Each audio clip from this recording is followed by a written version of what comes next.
கட்சி சார்பாக பேச முடியாத அளவுக்கு நான் இவ்வளோ சொல்லியிருக்கேன். இப்போ கட்சி சார்பாக பேசும்போது எவ்வளோ பேசுவேன். அந்த பயம் கொஞ்சம் நல்லது, அந்த பயம் இருக்கட்டும். மடியில கணம் இருந்தால் தான் அந்த பயம் இருக்கும். ஆனால் ரெசிக்னேஷன் வந்து கிட்டத்தட்ட ஒரு 6-7 மாதத்துக்கு முன்னாடியே நான் வந்து பேச ஆரம்பிச்சிட்டேன்.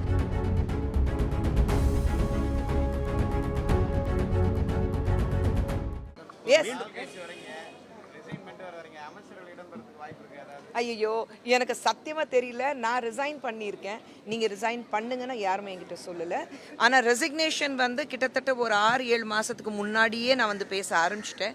ஏன்னா NCW அந்த பொசிஷனில் இருக்கும்போது என்னால் வேலை செய்ய முடியல. ஸோ அதனால தான் நான் அப்போவே வந்து நட்டாஜிக்கிட்டேயும் சந்தோஷிக்கிட்டேயும் அண்ட் அமித்ஷா அவர்கள்கிட்டையும் நான் வந்து மெசேஜ் அனுப்பிச்சிருந்தேன். நட்டாஜி சந்தோஷி நேராக பார்த்து நான் பேசினேன். அப்போவே சொன்னேன் கொஞ்சம் டைம் கொடுங்க சொல்லிட்டு இருந்தாங்க. இப்போ போன மாதம் நான் போய் ரெசிக்னேஷன் கொடுத்துட்டேன். சரி இப்போ கொடுங்கன்னா சொன்னாங்க. ஸோ நான் போன மாதம் ரெசிக்னேஷன் கொடுத்துட்டேன்.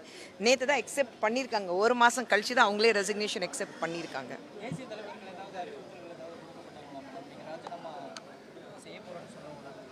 எது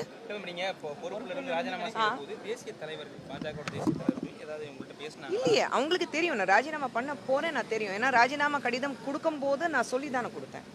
ஸோ அதுக்கப்புறம் மறுபடியும் என்கிட்ட பேசணும்னு அவசியமே கிடையாது. நீங்கள் ராஜினாமா செய்ததுக்கு பிறகு சமூக வலைத்தளங்களில் நீங்கள் கூட போட்டிருந்தீங்க திமுகவினர் பேசுகிறாங்க. என்ன காரணம்? பயம். ஒரு கட்சி சார்பாக பேச முடியாத அளவுக்கு நான் இவ்வளோ சொல்லியிருக்கேன். இப்போ கட்சி சார்பாக பேசும்போது எவ்வளோ பேசுவேன். அந்த பயம் கொஞ்சம் நல்லது, அந்த பயம் இருக்கட்டும். என் பேர் பார்த்தாலே கொஞ்சம் நடுங்குறாங்கல்ல, அந்த பயம் நல்லது அவங்களுக்கு. நான் சிம்பிளான விஷயம் சொல்கிறேன்.